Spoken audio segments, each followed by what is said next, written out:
வரதட்சணை அப்படிங்கிறது வரதட்சணை அவசியமே கிடையாது. ஆனா அதே நேரத்துல குடும்ப சொத்துல பெண்களுக்கு சம பங்கு கொடுக்கும். இப்போ ஒரு குடும்பத்துல 10 சென்ட் இருக்கு, ஒரு பையனும் ஒரு பிள்ளையும் இருக்காங்கன்னா ஆளுக்கு 5 5 சென்டா பிரிச்சுட்டா பிரச்சனையே கிடையாது. நீங்க வரதட்சணை பண்ண வேண்டிய கொடுக்க வேண்டிய அவசியமே கிடையாது. அதாவது அந்த பழைய அந்த மூர்க்கத்தனம் இருக்குல்ல, பெண்களை கொன்றது, இன்னொரு கல்யாணம் பண்றது, அந்த இதெல்லாம் இப்ப கம்மி ஆயிடுச்சு. அது கம்மி ஆயிடுச்சு, சூசைட் பண்ணிக்கிறது அதிகமாயிடுச்சு இல்லையா?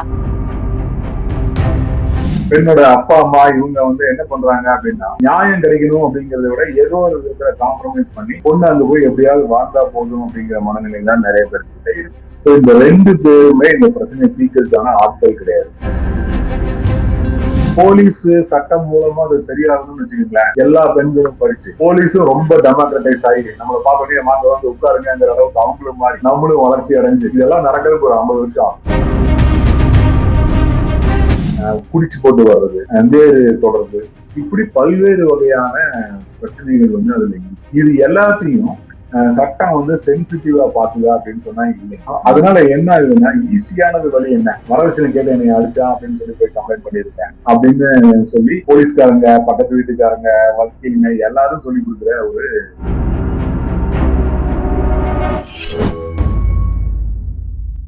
இன்னைக்கு நம்ம கூட இந்த நேர்காணல்ல எழுத்தாளர் அட்வொகேட் இரா முருகவேல் ஐயா தான் இருக்காங்க. வணக்கம் சார்.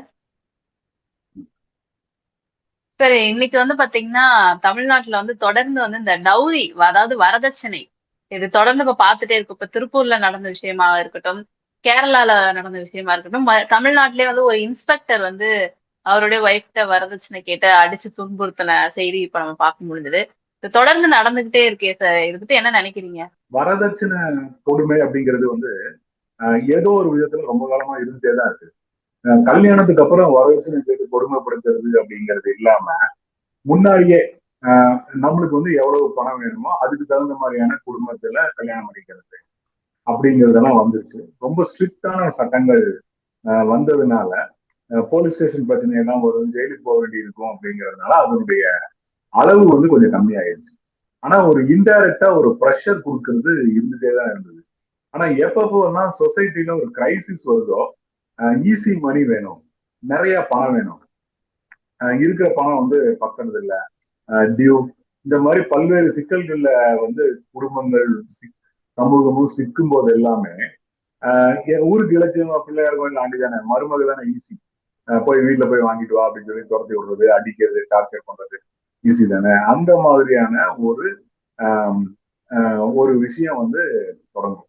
இப்போ கிரைசிஸ்ல இருக்கு. என்னன்னா ஒரு ஒரு கன்சியூமரிஸ்ட் சொசைட்டி, நமக்கு எல்லாமே கிடைக்குது ஆனா பணம் வேணும்.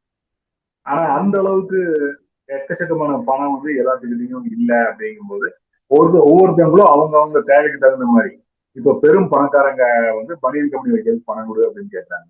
இன்னொருத்தங்க பைக் வாங்கி கொடுக்கறதுக்கு டியூல வாங்கி தரது பணம் கொடு அப்படின்னு சொல்லி கேட்கறாங்க. இது திருப்பியும் கொஞ்சம் வெளியே வருது. இது சுத்தமா இல்லாம ஒருபோதும் போகல. இப்போ கொஞ்சம் தூக்கலா தெரியுது. சொசைட்டில இருக்கிற கிரைசிஸ் இதுல அதிகமா தெரியுது. இப்போ இந்த வரதட்சணை அப்படிங்கறதே இப்போ நீங்க சொன்ன மாதிரி தொடர்ந்து நடந்துகிட்டே இருக்க ஒரு விஷயமா தான் பார்க்கப்படுது. இந்த வரதட்சணையில 2 விதமான பார்வைகள் இருக்கு. என்ன அப்படின்னா, ஒரு தரப்பினர் வரதட்சணை வாங்குறது ரொம்ப தப்பு, அதுக்காக அடிச்சு துன்புறுத்துறது ரொம்ப தவறான செயல் அப்படின்னு சொன்னாலுமே, இன்னொரு பக்க தரப்பினர், அதாவது பெண்களுமே அதுல இருக்காங்க. அந்த இன்னொரு பக்க தரப்பினரா பார்க்கும்போது வரதட்சணை அப்படிங்கிறது எங்களுடைய பிறந்த வீட்டுல இருந்து எங்களுக்கு நாங்க வாங்கிக்கிற ஒரு சொத்து இல்ல உரிமை அப்படி சொல்லிக்கிறாங்க. இப்ப இந்த 2 வித பார்வை இருக்கும்போது உங்களுடைய பார்வை என்னவா இருக்கு வரதட்சணை அப்படின்னு பார்க்கும்போது? வரதட்சணை அப்படிங்கிறது வரதட்சணை அவசியமே கிடையாது. ஆனா அதே நேரத்துல குடும்ப சொத்துல பெண்களுக்கு சம பங்கு கொடுக்கணும். அப்படி இருந்துருச்சுன்னா வரதட்சணை அவசியமே கிடையாது. இப்போ ஒரு குடும்பத்துல 10 சென்ட் இருக்கு, ஒரு பையனும் ஒரு பிள்ளையும் இருக்காங்கன்னா ஆளுக்கு 5 5 சென்டா பிரிச்சுட்டா பிரச்சனையே கிடையாது. நீங்க வரதட்சணை பண்ண வேண்டிய கொடுக்க வேண்டிய அவசியமே கிடையாது. அப்படி ஏதாவது வரதட்சணைன்னு ஏதாவது கொஞ்சம் பணத்தை கொடுத்தீங்கன்னா பிள்ளைக்கு கொடுக்க வேண்டிய பங்குல இருந்து அதை குறைச்சிக்கலாம். இந்த மாதிரி இருக்கிறது தான் சரியானது. இல்லைன்னா நீங்க வரதட்சணை அப்படின்னு சொல்லி கொடுக்க தொடங்குனீங்கன்னா ஒண்ணு அது எவ்வளவு கொடுத்தாலும் பத்தாது. ரெண்டாவது அது ஒருபோதும் ஃபேமிலியோடைய இம்மூவபிள் ப்ராப்பர்ட்டிக்கு இணையாது. ஒரு 10 ஏக்கர் சொத்து வச்சிருக்கிற குடும்பத்துல நீங்க 100 பவுன் போட்டாலும் அந்த குடும்பத்தோட சொத்துல அந்த பொண்ணுடைய பங்குக்கு அது வந்து இணையாகவே ஆகாது. இப்ப இன்னைக்கு வந்து சட்டப்படி என்ன வரதட்சணை கொடுக்கணும்னால எந்த அவசியமும் கிடையாது. வரதட்சணை சட்டவிரோதம், கேட்கறது கொடுக்கறது எல்லாமே தப்பு. ஆனா பெண்ணுக்கு வந்து குடும்ப சொத்துல சரியான பங்கு கொடுக்கணும். அப்ப சட்டம் என்ன சொல்லுதோ அதை செஞ்சிட வேண்டியதானே. அதுதான் தீர்வை கொடுக்கும். நான் அப்படிதான் வந்து நினைக்கிறேன். அதற்கு பதில் தன்னுடைய சொத்துல தன்னுடைய பங்கு கேட்கறதுக்கு பதில் வரதட்சணை கேட்டாங்க அப்படின்னு சொன்னா அந்த பொண்ணுக்கு புகுந்த வீட்லயும் மரியாதை கிடைக்காது, பிறந்த வீட்லயும் அவனுடைய உரிமையை அது இழக்கும். இப்போ அந்த வரதட்சணை அப்படின்னு பார்க்கும்போதே வந்து நம்ம இது என்னதான் வந்து சட்டங்கள் வந்தாலும் எடுத்து சொன்னாலுமே வந்து இது தொடர்ந்து நடந்துகிட்டே இருக்கு. இனி நடக்க போற ஒன்னாவும் இருக்கதான் செய்யுது. இந்த வரதட்சணை கொடுமைய ஸ்டாப் பண்ணணும். இதுக்கப்புறம் வந்து இந்த வரதட்சணையால பெண்கள் பாதிக்கப்படக்கூடாது அப்படின்னா என்னதான் பண்ணணும்? எதாலதான் இதை ஸ்டாப் பண்ண முடியும் நீங்க நினைக்கிறீங்க? ஃபர்ஸ்ட் ஒரு விஷயம் என்னன்னா, வரதட்சணை கொடுமையுடைய இன்டென்சிட்டி குறைஞ்சிருக்கு. அதாவது அந்த பழைய அந்த மூர்க்கத்தனம் இருக்குல்ல, பெண்களை வந்து கொன்றது, இன்னொரு கல்யாணம் பண்றது, அந்த இதெல்லாம் வந்து இப்ப கம்மி ஆயிடுச்சு. அது கம்மியாயிடுச்சு, சூசைட் பண்ணிக்கிறது அதிகமாயிடுச்சு இல்லையா? அதாவது அடிச்சு துன்புறுத்துறதோட நின்றுச்சு. இப்போ வந்து அந்த துன்புறுத்தலை தாங்க முடியாம பெண்களே தங்களுடைய உயிரை தானே மாய்ச்சிக்கிறது, அது அதிகமாயிடுச்சு. அதிகமாயிடுச்சுன்னு சொல்ல முடியாது. அந்த பழைய லெவலுக்கு எல்லாம் போகல. அந்த 80s 90s அந்த லெவலுக்கு எல்லாம் போகல. ஆனாலும் இந்த கொலைகளை விட இது அதிகமா இருக்குது அப்படிங்கிறது நீங்க சொல்றது வந்து உண்மைதான். இது இது வந்து என்னன்னா, இந்த வரதட்சணை கொடுமையை தடுக்கிற பொறுப்பை போலீஸ் கிட்டயோ அல்லது வந்து பெண்ணுடைய குடும்பத்துக்கிட்டயோ விடுறதுதான் எங்களுடைய பிரச்சனை. போலீஸ் வந்து என்ன பண்ணுதுன்னா பிரச்சனையை வந்து அக்ரவேட் பண்ணுது. ஒருவேளை இது அவ்வளவு மோசமா இல்லாம இருந்தா, பேசி தீர்க்கக்கூடியதா இருந்தா அதற்கான வழியே இல்லாம பண்ணிடுது போலீஸ். ஒரு திருமணமான இதுல கணவருடைய திருமணமான அக்கா தங்கச்சி எல்லாத்தையும் அதுக்குள்ள கொண்டு வர்றது, அந்த மாதிரி அது இன்னொரு விதமான கொடுமையில கொண்டு போய் முடியுது. நம்ம அதை வந்து விரும்பலைனாலும் கூட என்ன ஆகுது அப்படின்னு சொன்னா, வரதட்சணை கொடுமை பண்ணவங்க மாமியாரா இருக்கலாம், கணவனா இருக்கலாம். ஆனா கணவனுடைய குடும்பத்துல அந்த மாதிரி எல்லாம் விரும்பத்தகாத பிரச்சனைகள்லாம் வந்து வருது. அப்புறம் எல்லாருமே எப்பவுமே போலீஸ் ஸ்டேஷன் போக முடியுமா அப்படிங்கிறது டவுட். அதே மாதிரி பெண்ணுடைய குடும்பத்தார் டவுட் தான். நினைச்ச மாதிரி எல்லாம் போலீஸ் ஸ்டேஷனுக்கு போகிற மனநிலை நம்ம ஊர் பெண்களுக்கு இருக்குமாங்கிறதெல்லாம் டவுட் தான். அதே மாதிரி பெண் வீட்டார், பெண்ணோட அப்பா அம்மா இவங்க வந்து என்ன பண்றாங்க அப்படின்னா, நியாயம் கிடைக்கணும் அப்படிங்கிறத விட ஏதோ ஒரு விதத்துல காம்ப்ரமைஸ் பண்ணி பொண்ணு அங்க போய் எப்படியாவது வாழ்ந்தா போதும் அப்படிங்கிற மனநிலை தான் நிறைய பேர்கிட்ட இருக்கு. ஸோ இந்த ரெண்டு பேருமே இந்த பிரச்சனையை தீர்க்கறதுக்கான ஆட்கள் கிடையாது. இப்ப பெண்களுக்கான அமைப்புகள், ஆர்கனைசேஷன்ஸ் வேணும் அப்படின்னு தான் நான் நினைக்கிறேன். இப்ப எப்படி ஒரு தொழிற்சாலையில நீங்க எத்தனை சட்டம் போட்டாலும் தொழிலாளிகளுக்கு ஒரு தொழிற்சங்கம் தேவையா இருக்குல்ல. ஏன் முதலாளிகளுக்கே சங்கம் வச்சிருக்காங்க இல்ல, சைமா. எங்களுடைய கோயம்புத்தூர், திருப்பூர்ல எல்லாம் மில் முதலாளிகள் வந்து சைமா அப்படிங்கிற ரொம்ப வலிமை வாய்ந்த சங்கம் வச்சிருக்காங்க. பஞ்சாலை முதலாளிகள் சங்கம் வச்சிருக்காங்க. இந்த மாதிரி பல்வேறு சங்கங்கள் வச்சிருக்காங்க, லாபிகள் வச்சிருக்காங்க. அந்த மாதிரி பெண்களுக்கு சங்கம் வேணும், இல்லாட்டி சங்கங்கள் வேணும். அவங்க வந்து தங்களோட விஷயங்களை பேசுறதுக்காக, அவங்க வந்து அதுல தலையிடுறதுக்காக, பேசி தீர்க்கிறது, தேவைப்பட்டால் சட்டபூர்வமான நடவடிக்கை எடுக்கிறது, நாங்க வந்து தடுப்போம் அப்படின்னு காட்டுறது, இதெல்லாம் செய்யறதுக்கு பெண்களுக்கு வந்து ஆர்கனைசேஷன் வேணும். அது இல்லை அப்படின்னு சொன்னா இந்த பிரச்சனை வந்து முழுசா தீரவே கிடையாது. இப்போ வெஸ்டர்ன் கண்ட்ரீஸ்ல எல்லாம் டொமஸ்டிக் வயலன்ஸ் இந்த மாதிரி பல்வேறு பிரச்சனை இருந்துச்சு. வரதட்சணை இல்லை, ஆனா வேறு விதமான பிரச்சனைகள் வந்து இருந்தது, வயலன்ஸ் எல்லாம் இருந்தது. அதெல்லாம் இப்போ பெருமளவுக்கு குறைக்கப்பட்டதுக்கு முக்கியமான காரணம் வந்து பெண்கள் அமைப்புகள். அந்த மாதிரியான அமைப்புகள் உருவாகாத வரைக்கும் இது நடந்துட்டாரு. அப்ப வந்து இந்த வரதட்சணை கொடுமை வந்து குறையணும் அப்படின்னா ஒரு பெண்கள் அமைப்பு தான் வேணும் இல்லையா? அப்ப இந்த சட்டம், இந்த போலீஸ் அதெல்லாம் வந்து எதுவுமே சரி பண்ண முடியாது. இத ஒரு அளவுக்கு பண்ண இப்ப வந்து போலீஸ் சட்டம் மூலமா அது சரியாகணும்னு வச்சுக்கீங்களேன். எல்லா பெண்களும் படிச்சு போலீஸும் ரொம்ப டெமோக்ரட்டைஸ் ஆகி நம்மளை பார்க்கணும், வாங்க வந்து உட்காருங்கிற அளவுக்கு அவங்களும் மாறி நம்மளும் வளர்ச்சி அடைஞ்சு இதெல்லாம் நடக்கிறதுக்கு ஒரு 50 வருஷம் ஆகும். அந்த அளவுக்கு வந்து போலீஸ் வந்து நம்மளை வந்து புரிஞ்சுக்கிட்டு, பிரச்சனையை புரிஞ்சுக்கிட்டு அதை கரெக்டா அதை ஹேண்டில் பண்ற அளவுக்கு அவங்களுக்கு அந்த புரிதல் வர்றதுக்கெல்லாம் ரொம்ப காலம் வந்து ஆகும். போலீஸோட தன்மை என்ன? ஒரு கில்லர் இன்ஸ்டிங் தானே. எல்லாத்தையும் வந்து ஒரு அடக்கி ஆள்றது அப்படிங்கிறது தானே அவங்களுடைய இயல்பு. நீங்க அவங்கள அந்த இயல்பையே மாத்தி ஃபேமிலி ஹஸ்பண்ட் அண்ட் ஒய்ஃபை வந்து நீங்க வேற மாதிரி ஹேண்டில் பண்ணணும், திருடனை பண்ற மாதிரி பண்ணக்கூடாது அப்படின்னு வந்து உங்களுக்கு புரிய வைக்கிறது அப்படிங்கிறதுக்கெல்லாம் ஒரு தனி ஸ்ட்ரக்சரே தேவைப்படும். அதுக்கெல்லாம் ரொம்ப ரொம்ப காலமாகும். அப்ப அத்தனை காலம் பெண்கள் கஷ்டப்பட்டுட்டே இருக்க முடியுமா? ஆனா அமைப்புகளை வந்து ஒரு 4-5 வருஷத்துல அவங்க உருவாக்கிட முடியும், ஒரு நல்ல அமைப்புகளை. அதனால என்னதான் இருக்கட்டுமே, பெண்களுக்கு வந்து ஒரு அமைப்பு கட்டாயம் வேணும். நல்ல போலீஸ் இருக்குது, நல்ல சட்டம் இருக்கு, நல்ல ஹஸ்பண்ட் இருக்காரு, மாமியார் இருக்கு, எல்லாம் இருக்கட்டும். இருந்தாலும் ஒரு சங்கம் வேணும். சங்கம் அப்படிங்கிறது, ஆர்கனைசேஷன் அப்படிங்கிறது அவசியம். அது வந்து ரைட். அது இருக்கிற வரைக்கும் அவங்களுடைய ரைட்டை பாதுகாக்கிறது ஈஸியா இருக்கு, ஃபைட் பண்றது ஈஸியா இருக்கும். அதனால எவ்வளவு நல்ல சொசைட்டிலையும் ஒரு சங்கம் கட்டாயம். இப்போ எனக்கு எனக்கு என்னன்னா, இன்னைக்கு வந்து இந்த வரதட்சணை அப்படிங்கிறதுக்கான ஒரு விழிப்புணர்வே பெண்கள் கிட்டே இல்லையோ அப்படின்னு நான் நினைக்கிறேன். என்ன அப்படின்னா, இன்னைக்கு ஒரு குடும்பத்துல ஒரு பெண்ணை வந்து கல்யாணம் பண்ணி கொடுக்குறாங்க அப்படின்னா, அந்த பொண்ணுக்கு வரதட்சணை கொடுக்கறதா வந்து சொத்துல பாதி சம உரிமை பங்கு உங்களுக்கு கொடுத்தாச்சு அப்படின்ற மாதிரி நினைச்சுக்கிறாங்க. உனக்கு வரதட்சணை கொடுத்துட்டோம், அதனால நீ சொத்துல பங்கு கேட்க கூடாது அப்படின்னு நினைச்சுக்கிறாங்க. ஆனா சொத்துல பங்கு அப்படிங்கிறது வேற, வரதட்சணை அப்படிங்கிறது வேறன்றதே இங்க நிறைய பேருக்கு அந்த புரிதல் இல்லையோ அப்படின்னு எனக்கு தோணுது. அப்படி இருக்கா உண்மையாவே? அது இல்ல அப்படின்னு நினைக்கிறீங்களா நீங்க? அது புரிதல் இல்லைங்க. அப்பா அம்மா அண்ணன் தம்பி மேலான ஒரு அன்பு, விட்டு கொடுக்கறது. நிறைய பேர் என்ன பண்ணுவாங்க அப்படின்னு சொன்னா, ஹஸ்பண்ட் வீட்டுக்கு கேட்டு வாங்குறவங்களே இருக்காங்களே, கேட்டு வாங்குறவங்களே இருக்காங்க. எனக்கு சொத்துல பங்கு வேணாம், ஆனா எனக்கு இவ்வளவு நகை போடுங்க, இவ்வளவு பணம் கொடுங்க, கார் கொடுங்கன்னு கேட்டு வாங்குற பெண்களும் இருக்காங்களே. பெண்களுக்கு வந்து என்னன்னா செஞ்சுட்டு இருக்கணும்.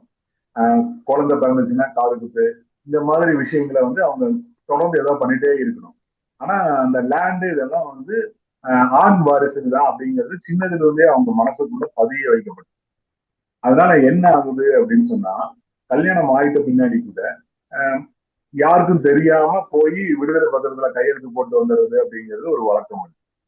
நிறைய பெண்கள் வந்து அந்த வேலையை பண்ணுவாங்க. அப்புறம் அது தெரியும், அப்புறம் பெரிய சண்டைகள் வரும். அது என்னன்னா, சின்னதுல இருந்தே அவங்க மனசுக்குள்ள விதைக்கப்பட்ட ஒரு விஷயம். இந்த வீடு வந்து உனக்கு சொந்தமானது கிடையாது, இந்த லேண்ட் வந்து உனக்கு சொந்தமானது கிடையாது, உனக்கு நகை இதெல்லாம் வந்து கிடைக்கும், அதை நாங்க பண்ணுவோம் அப்படின்னு. அதுக்கு அடுத்து வந்து அன்பு. அவங்க அதை வச்சுதானே போச்சிட்டு இருக்காங்க. அதுல நம்ம போய் கை வச்சோம்னா தம்பி என்ன பண்ணுவான், அண்ணன் என்ன பண்ணுவான், அப்பா என்ன பண்ணுவாரு அப்படிங்கிறது இவங்களுக்கு எல்லாம் இதெல்லாம் இருக்குது இல்ல, ஹஸ்பண்டுக்கு இருக்குது அப்படிங்கிறது கொஞ்சம் விட்டு கொடுக்குற ஒரு பெருமையான ஒரு தன்மை.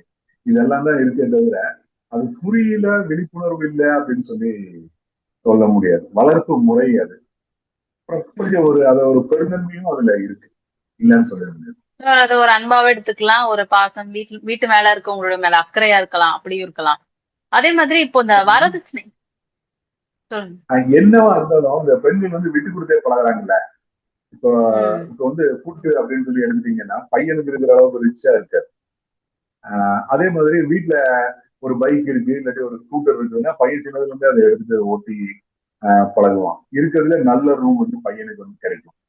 பையனை வந்து ஒரு நல்ல காலேஜ்ல அதிக செலவு பண்ணி சேர்ப்பாங்க. பொண்ணுக்கு அந்த அளவுக்கு வந்து செய்வாங்களா அப்படிங்கிறது டவுட்.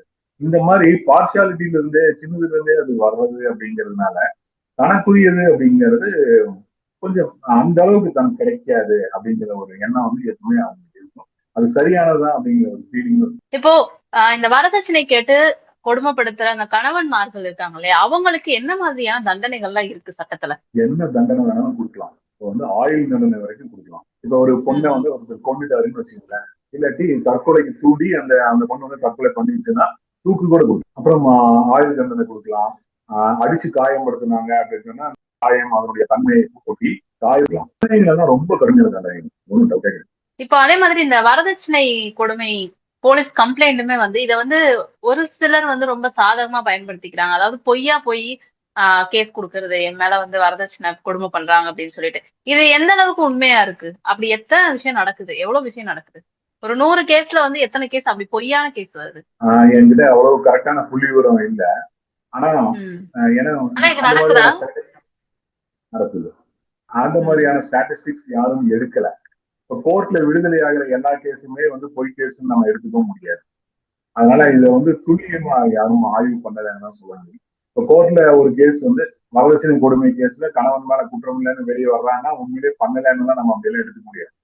அப்ப இன்னொரு கேஸ்ல தண்டிக்கப்படுது அப்படின்னு சொன்னாலும் அதை முழுசா அப்படியெல்லாம் எடுத்துக்க முடியாது.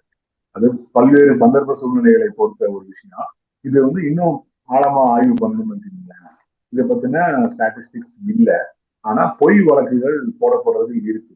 என்ன காரணம் அப்படின்னு சொன்னா, ஒரு குடும்பத்துல பல்வேறு வகையான கொடுமைகள் வந்து இருக்குங்க. இந்திய குடும்பம் அப்படிங்கிறது வந்து ஒரு மூச்சு திணற வைக்கிற ஒரு சிக்கலான ஒரு ஒரு அமைப்பு. அதுல வந்து இப்ப உங்களுக்கு வந்து போதுமான பணம் இல்ல, போதுமான ஸ்பேஸ் கிடையாது. இப்போ 2 ஃபேமிலி வந்து ஒரு டபுள் பெட்ரூம் வீட்ல இருக்கிறது வந்து இன்னைக்கெல்லாம் ரொம்ப கஷ்டமான ஒரு விஷயமா இருக்கு. அப்பா அம்மாவுடைய தலையீடு அதுல. அந்த மாதிரியான பல்வேறு பிரஷர்ஸ் வந்து அந்த குடும்பத்துக்குள்ள இருக்கு. அப்போ உங்களுக்கு வந்து வரதட்சணைக்கு தான் கேட்கணும்னு அவசியம் இல்லை. வெர்பல் அபியூஸ் கண்டபடி திட்டுறது, ஆஹ் ஆஹ் சக்திக்கு அதிகமா வந்து வேலை வாங்குறது, அந்த மனநிலை, உடல்நிலை, அந்த மாதிரியான விஷயங்களை பொருட்படுத்தாம அந்த ஒரு பொண்ணை வந்து ரொம்பவும் அடிமை மாதிரி நடத்துறது, இப்படி இந்த இதை அடிக்கிறது, குடிச்சு போட்டு வர்றது, வேறு தொடர்பு, இப்படி பல்வேறு வகையான பிரச்சனைகள் வந்து அதுல இருக்கு. இது எல்லாத்தையும் சட்டம் வந்து சென்சிட்டிவா பாக்குதா அப்படின்னு சொன்னா இல்லைங்க. ம். அதனால என்ன ஆகுதுன்னா, ஈஸியானது வழி என்ன, வரதட்சணை கேட்டு என்னை அடிச்சா அப்படின்னு சொல்லி போய் கம்ப்ளைண்ட் பண்ணியிருக்கேன் அப்படின்னு சொல்லி போலீஸ்காரங்க, பக்கத்து வீட்டுக்காரங்க, வக்கீலுங்க எல்லாரும் சொல்லி கொடுக்குற ஒரு வழக்கம் வந்து இருக்கு. அதனால அது வந்து அவங்க பண்ணிடுறாங்க. ஆனா சும்மா ஒண்ணுமே இல்லாம வீட்டுல உட்கார்ந்து இருக்கிற ஒருத்தர் மேல பண்ற மாதிரி எனக்கு வந்து தெரியல. இது ஒரு ம். ஈஸியா யூஸ் பண்றாங்க தவிர வேற இல்லை. ஆனா வேற அந்த இடத்துல இருக்கு. அதாவது வரதட்சணை கொடுப்பதும் வாங்குவதும் குற்றம் அப்படின்னு காலங்காலமா சொல்லிட்டு வந்தாலுமே இன்னுமே வந்து அது நடந்துகிட்டே தான் இருக்கு. சோ வரதட்சணை இதுக்கப்புறமாவது இந்த ஒரு விஷயங்கள்லாம் குறையும் அப்படின்னு நம்புறோம். நிறைய விஷயங்கள் வந்து பகிர்ந்துக்கிட்டீங்க. ரொம்ப நன்றி.